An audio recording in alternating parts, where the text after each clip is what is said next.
Hi, I am Shani from Case Quest, and today we will be learning about brain tumor. So in this video, we mainly focus on primary brain tumors. And at the end of this video, a person should be able to state the common type of primary brain tumors, to describe about the glial cell carcinomas as well as the non-glial cell carcinomas. So, without wasting any time, let us look at an overview of what are we going to learn in this glial cell carcinoma and non-glial cell carcinomas. So as for glial cell carcinomas, we will mainly learn about three things: astrocytoma, oligodendroglioma, and ependymoma. So this astrocytoma, it is further divided into few subtypes of astrocytomas based on their gradings. Okay, so pyrocytic is grade 1. As for infiltrating, you have grade 2, 3, and 4, which is 2 is diffuse, 3 is anaplastic, and 4th is your glioblastoma. Okay, and for the non-glial cell carcinomas, we will only learn about meningioma and medulloblastoma in this video.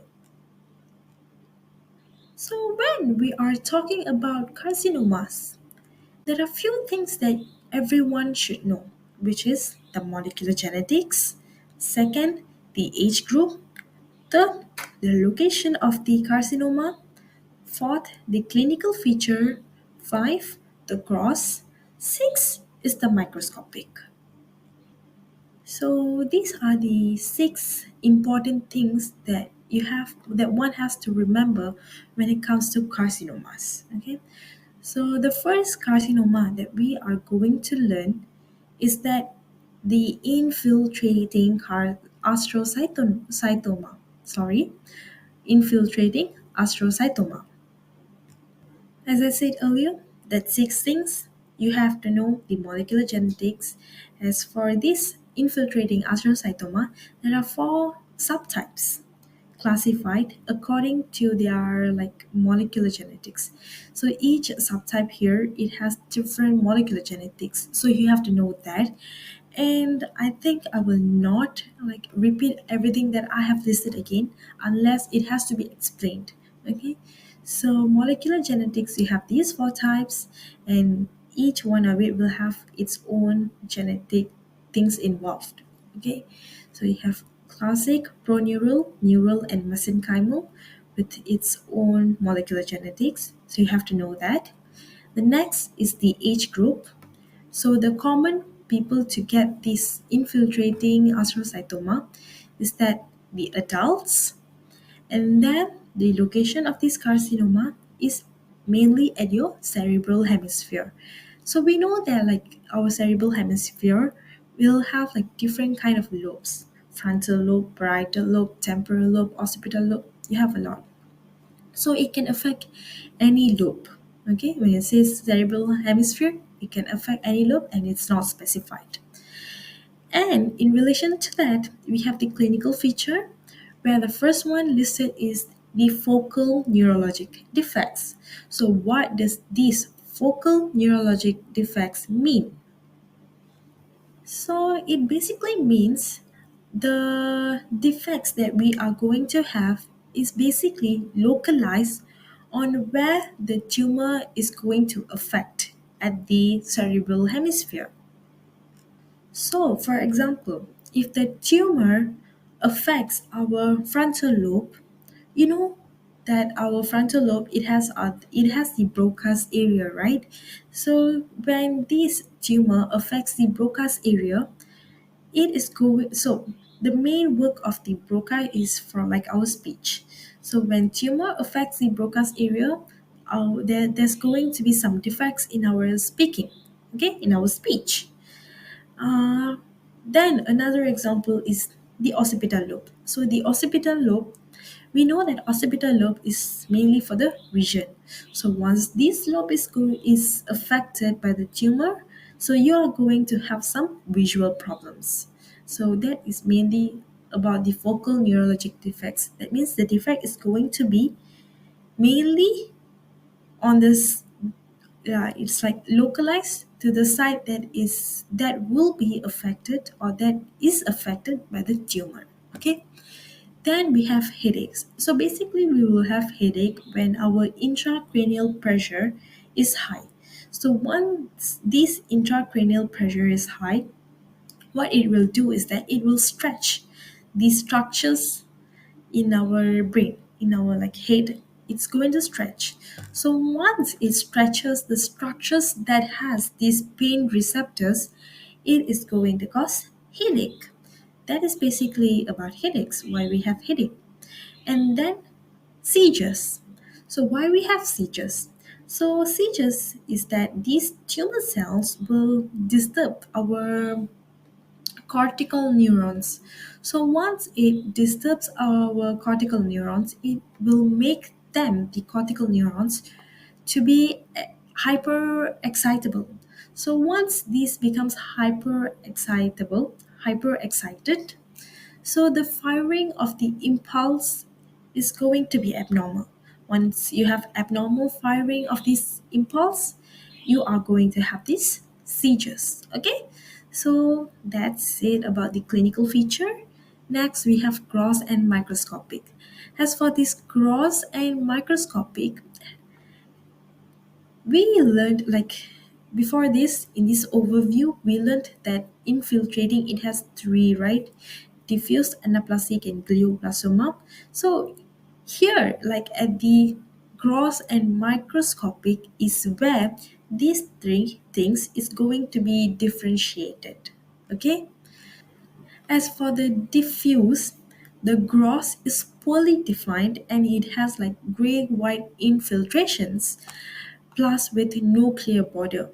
And for the microscopic, we can observe that it is hypercellular and then it has a mild nuclear transition from normal to tumor cells. It has a very mild nuclear transition, which makes it like indistinct transition. Okay, and then it has only few mitosis.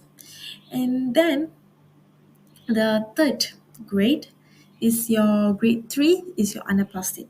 So anaplastic, everything I said for diffuse, it's going to be one step higher, which means if it's poorly defined, here anaplastic it's going to be well defined than the diffuse, but less defined than the glioblastoma. And then it will be more cellular than the diffuse. As for the microscopic, again, it's going to be more cellular. If diffuse is hypercellular, anaplastic is going to be more hypercellular. And then there's going to be nuclear anaplasia. Anaplasia is where there's like a severe change in morphology of the nucleus of the cell. Okay? When you have a cell, the tumor cells, you can identify that is a tumor cell based on the nucleus morphology. Okay, so when it's severely distinct, that means it's going to be anaplastic, and it has increased mitosis and perivascular proliferation. And for the grade 4, which is the glioblastoma, the gross is going to have a very firm white tumors with soft yellow necrotic foci, like the surrounding, it's going to be a soft yellow with some necrosis. And then you have cystic degeneration and a butterfly glioma, where the tumor is like a butterfly shaped. And for the microscopic, the cellular is going to be pleomorphic. Again, increase mitosis like diffuse will have few mitosis, anaplastic more, and glioblastoma is more than the anaplastic. And then it has necrosis with pseudo palisading plus with microvascular proliferation. So that's all about the infiltrating astrocytoma. And then next we have pilocytic astrocytoma. So this is the grade 1 astrocytoma. Okay. And in this, the molecular genetics involved is the BRAF pathway mutation. Okay, very important. BRAF pathway. And here the commonly affected age group is the children and also the young adults. And then the location of this carcinoma is mainly at your cerebellum, the flaws of the third ventricle in your brain, your optic nerve, and also the cerebral hemisphere.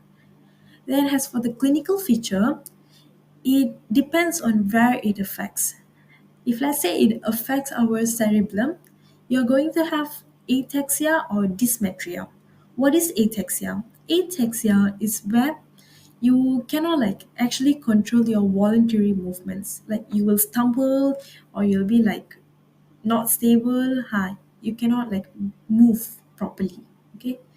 And for dysmetria, is where you have like wrong measurement of movements. For example, you have a cup and you want to hold that cup.